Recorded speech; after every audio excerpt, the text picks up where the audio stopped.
Memorial University has teaching and learning facilities across the province and abroad, as well as hundreds of online courses, giving students a diverse choice of where to study. However, this fall, most face-to-face courses will be delivered remotely, with educators and their students being separated by time and distance. When teaching a remote course, it's important to consider the many students that will be learning from isolated or remote locations. But some educators are teaching from remote locations too. Dr. Scott Neilsen, Assistant Professor in the Department of Archaeology and Coordinator of Memorial's Indigenous-Aboriginal Studies Certificate Program, is based at the Labrador Institute in Goose Bay, Labrador. Living and working in a remote location, he's acutely aware of the challenges of remote teaching and learning, though he's recognized some of the opportunities as well. Through his years of experience, Dr. Neilsen has become accustomed to working around poor internet connections while teaching learners in different locations at once.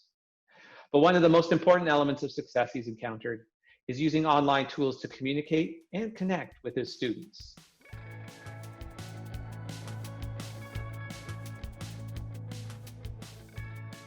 My name's Scott Neilsen. I'm a faculty member in the Archaeology Department at Memorial University in the Faculty of Humanities and Social Sciences. My position is a bit unique in the university in that I'm based in Labrador, the Labrador Institute, with now with the new School of Arctic and Subarctic Studies. So all of my teaching and research does happen here in Labrador.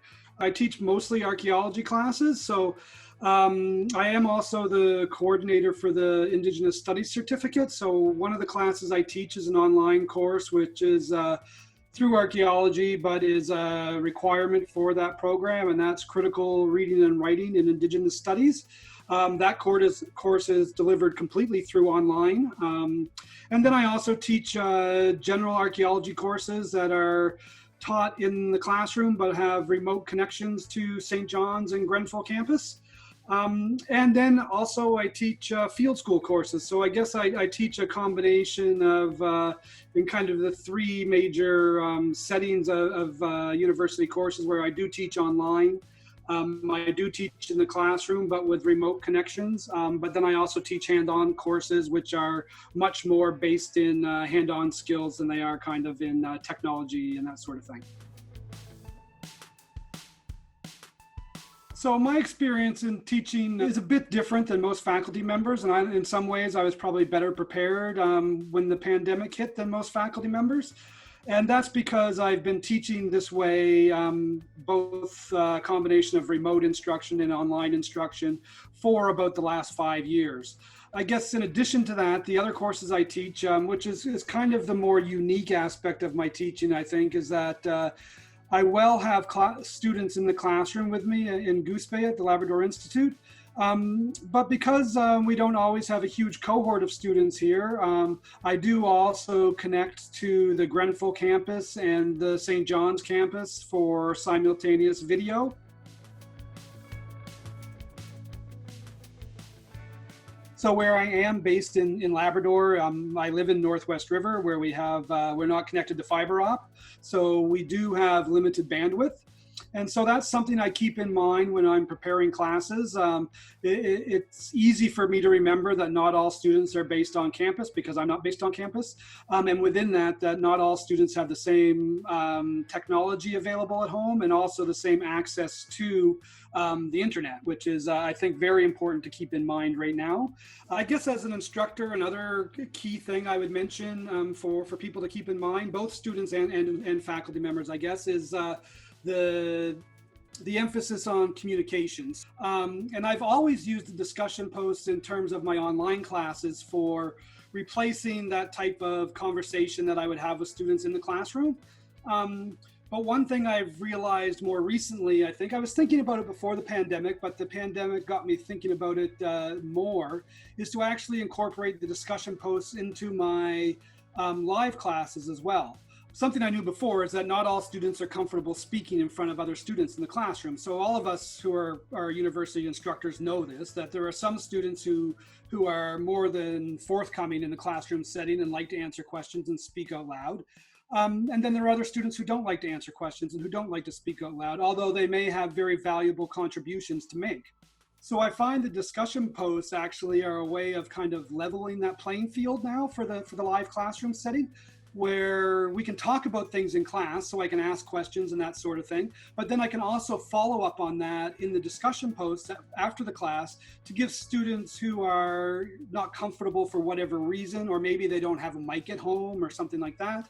It gives them the opportunity to kind of have that informal discussion, which then helps me kind of assess their taking on of the information that we're talking about in the class. So it becomes a way of me kind of evaluating their uptake of the information. So that's something I've found very kind of eye-opening and useful, and something that I will continue to use in my classes after this, even if there is no remote or online component to my class at all. I use the Brightspace course shell for all my classes. So I think that I will have ongoing discussions in every class that I teach from this point on, sort of thing. What I value most about teaching, I think, is the personal satisfaction. Really, it sounds selfish, I think, but I find that I grow a lot through my teaching. I learn a lot from students in the process, both to challenge my own assumptions about the world and to challenge assumptions that I have about how students think and that sort of thing. So I guess that's one thing for me, is the personal growth that I get out of teaching, that it's not just for the students, it's also for me. On the other side of that, though, I also get satisfaction out of seeing the students grow and seeing students learn, and that's a big part of it for me too. That if I didn't see my students having positive reactions to their experiences, now of course not all students do, but the students that do have positive reactions that I can continue relationships with after classes, whether it's either as a friendship or a mentor, or maybe becoming a grad advisor or something like that, to see those students kind of grow as people and have their own personal successes and enjoying life and that sort of thing outside of what they're learning from me, I find that extremely satisfactory as well. Well, I think we've, as employees at the university, we've all certainly done a lot of learning over the last kind of 3 or 4 months. I know I have, and I've seen my colleagues in archaeology and elsewhere at the university kind of putting forth kind of great effort as well to update their courses, to get used to or develop skills in teaching remotely and online, because most faculty had never done this before. And I think there's a number of things that have come out of that for me that I've realized and that I've been impressed with. One of those would be just how nimble the university can be when it wants to be. To see this large scale shift in delivery over kind of a month or a few weeks at the end of the winter term, so that instructors were ready for the spring semester and now for the fall semester. Memorial's not a small institution; it's a large institution, and to see an institution of that scale kind of adapt to the situation that they were put in, and adapt well, like even better, I would say, than a number of other institutions. I was super impressed by that, and just reminded me about how skilled the staff of the university are and how quickly the university can respond to situations when it really wants to.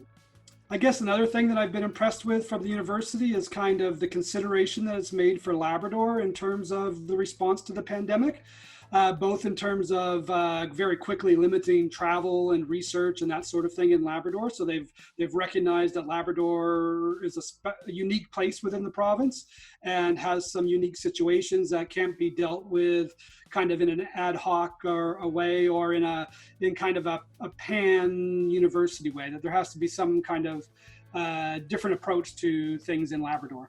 About just realizing that things can be a bit different outside the overpass, I think, is an important point for the university, and I was very happy to kind of see how that's been responded to, and I think that bodes well now for especially with the recent announcements around the School of Arctic and Subarctic Studies, that we'll be able to develop some pretty unique experiences for students in terms of their education in Labrador, whether they're actually based here or whether they're tuning in from other locations. So I think that's been another kind of eye-opening thing for me, or something that I was quite happy to see. In Labrador and in communities on the island, there are a number of Inuit, Innu, and Mi'kmaq students who would like to be able to complete courses, but who aren't in a position where they can move to St. John's or Corner Brook, or in a position where they want to move to St. John's and Corner Brook. So having the university recognize and faculty members recognize that these students can be serviced through remote delivery and online delivery, I think is going to bode well for the university and for these students going forward, is that we'll actually now be able to service these students. So that's great for enrollment and for student participation and all that sort of thing. So I think that's a really important aspect as well.